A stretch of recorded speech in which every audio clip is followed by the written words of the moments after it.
Hazrat Allama Jami Rahmatullah alayhi.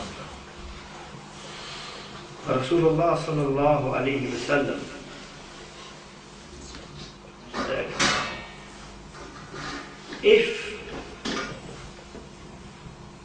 if Hussein was to be called back, then my daughter would be upset. More so, my son-in-law would also be upset, and ultimately I too would be very upset. But if Allah called my son Ibrahim back, then that directly and ultimately affects me the most. I can take my own sorrow, but I will not take my daughter's sorrow. Therefore, I give back my son Ibrahim. Hazrat Allama Jami writes that 3 days after this, Rasulullah sallallahu alayhi wa sallam, blessed son, was taken back to divine presence. And after this, whenever Imam Hussein radiallahu anhu came to the presence of Rasulullah sallallahu alayhi wa sallam, Rasulullah sallallahu alayhi wa sallam would welcome them and look to the people and say, this is that Hussein for whom I sacrificed my son Ibrahim. This is how much Rasulullah sallallahu alayhi wa sallam loved Imam Hussein.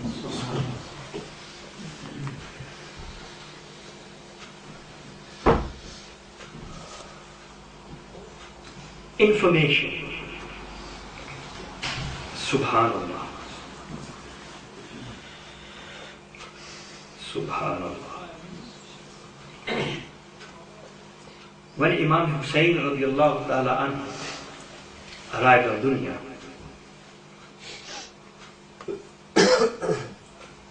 Rasulullah sallallahu alayhi wa sallam gave the azan. Subhanallah. According to my calculation, this is the only time Rasulullah sallallahu alayhi wa sallam gave the azan. Subhanallah. And the reason for this is Subhanallah. Subhanallah. Obedience to Rasulullah sallallahu alayhi wa sallam is obedience to Allah. The reason why the Messenger of Allah sallallahu alayhi wa sallam didn't give azan is, can you just imagine if the blessed Messenger of Allah called out, Hayya ala salah, Hayya ala salah. If Rasulullah sallallahu alayhi wa sallam would have called this out and people heard and didn't come, they would have been out of the folds of Islam. And the one who heard this azan, Subhanallah, perform such a sajda, the example of which will not only be given till Yawmul Qiyamah, but will also be announced in Yawmul Haqq. This was the answer to the call of azan of Rasulullah. Even the blessed name of Hassan and Hussein. Did you know that in the time of ignorance, these names didn't exist? The names Hassan and Hussein, no one had these names before Imam Hassan and Hussein. No one. Ibn al-Arabi rahmatullah alayhi writes that Allah Azza wa Jal kept these hidden. Kept the names Hassan and Hussein hidden up until the time they were born, and Rasulullah sallallahu alayhi wa sallam gave these names. No one knew of these names. And on the 7th day after birth, Rasulullah sallallahu alayhi wa sallam named Imam Hussein and did the aqiqah. And Rasulullah sallallahu alayhi wa sallam said, I have taken these names from the sons of Sayyidina Harun alayhi salam, because you do know that many people refer to Imam Hussein as Shabir. Shabr and Shabir.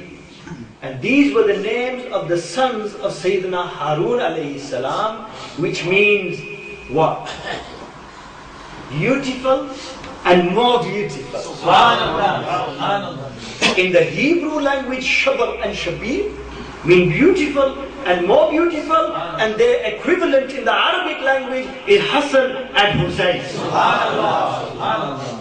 And before Hassan and Hussein, no one on earth was called Hassan and Hussein. And Rasulullah sallallahu alayhi wa sallam said beautiful and more beautiful.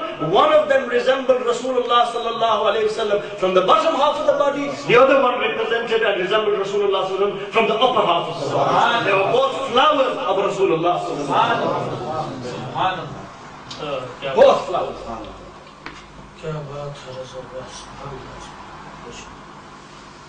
Subhanallah. So let's look at death.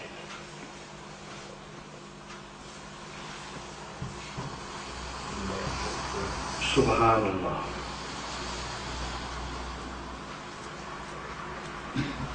Sometimes it can be very daunting when we hear the word death. We hear death or dead, and do we tremble? When we see someone die,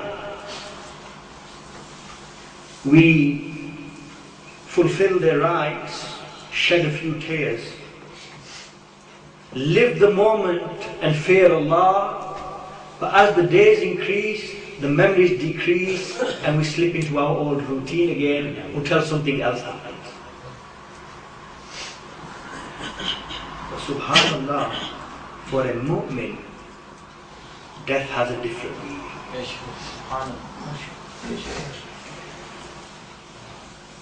People always paint this picture of death as death is something bad. For the non-believer, it is definitely something bad. So for the servants of Rasulullah sallallahu alaihi wasallam, it is the best thing that could happen. And let me give you an example that death is not taking anything away from you. I mean, the only thing it takes away from a person is the soul. Death in many ways benefits a person. How? How does it benefit a person? Through Sahih Hadith,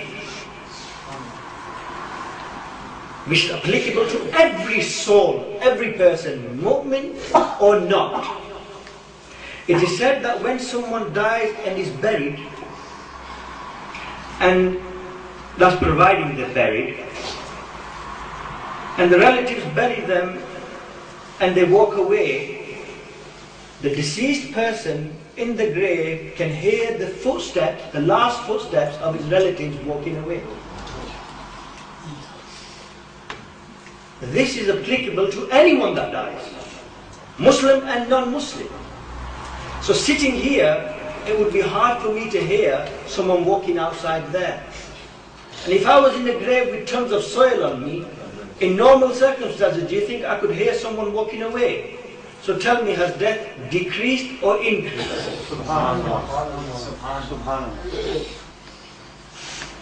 Then, in the grave, no matter which part of the world someone comes from, no matter which part of the world someone comes from, the angels arrive and they ask, Man Rabbuka? Man Dinuka? Three questions. In which language? Which language? In Arabic. But what about the Russians? They can't speak Arabic. What about the Americans? A normal day-to-day American can't speak Arabic. Someone from normal person from Pakistan or India can't speak Arabic. So if the question is being asked, Marabuka, and he's looking at him like this, What are you on about? He's within his right. Yes. He hasn't got the capability, the capacity to sit the exam. So the answer to this, that must be that language that your soul spoke in answer to Alastu bi Rabbikum comes back to you in the grave. So no matter which part of the world you're from, instantly you know Arabic. Ya Rasul.